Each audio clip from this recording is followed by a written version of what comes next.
canning some pork, and we're also canning ham and bean or bean and bacon soup. So now I guess you don't have to sterilize jars if you're going to pressure cook them. So we just washed these really super duper good. I like to get stuff off the bottom first. Put like a couple of ladles of that in. And then put broth. You just skim it off the top.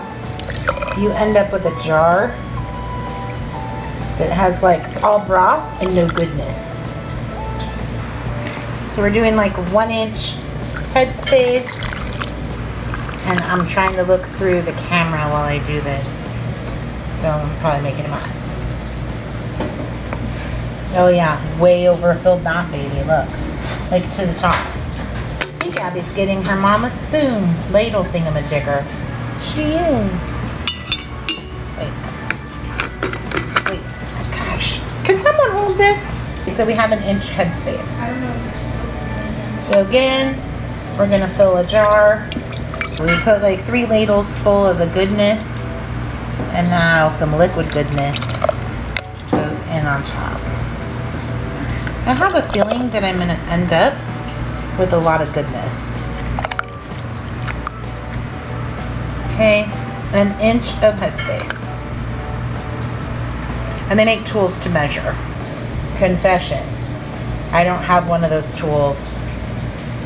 But my husband calls me a human measuring stick, so I eyeball it, and I've never had an issue. I think it needs a little more. There we go.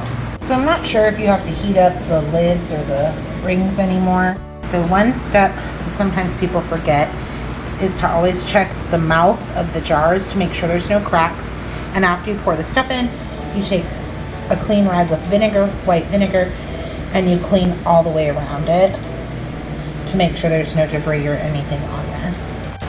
So now I've wiped these all off, and although my All-American pressure canner holds 14 quarts and I only have 4 quarts of soup, I will do some pork. My sister had sent over a pork roast, and I just threw it in the Instapot to break it up, and then I'm gonna can that pork meat as well. So I don't like to run a partially filled canner. I think it's a waste of fuel. Ah, my water's hot. Just put the lid on.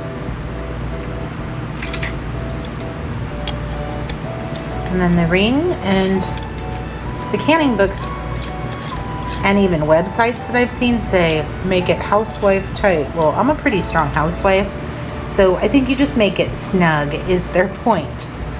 So I'm gonna go and finish these. It's easier to do with 2 hands. So we have our jars of bone broth and shredded pork and ham and bean soup, or bean and bacon soup, whatever you want to call it, in our All-American. And we're outside in our outdoor kitchen, so you could probably hear the chickens. So when you put the lid on, make sure that you tighten both sides, like opposite sides, because there's no like silicone ring on this. It's a metal to metal seal. You need to make sure it's secured evenly. I don't know if you can see, but before you put the weight on,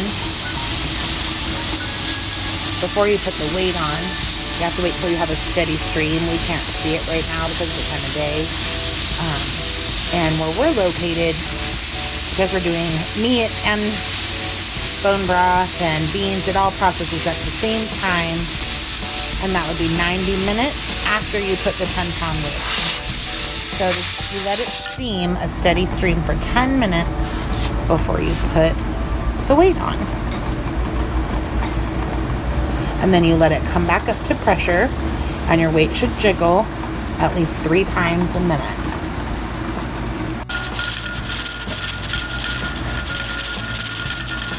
So that's a jiggle. Check your owner's manual for whatever pressure cooker you're using. And it should have the weight and the time, the different items to process, and different elevations. Okay, so our 90 minutes are up. So now we shut the heat all the way off and wait for our pressure to go to 0. Okay, our pressure's at 0. We need to take our jiggler off. Set another timer for 2 minutes. Okay, our 2 minutes are up.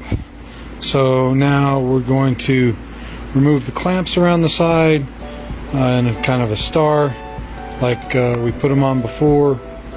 We got to kind of do this quickly so that we don't get a new seal and have to pry the lid off.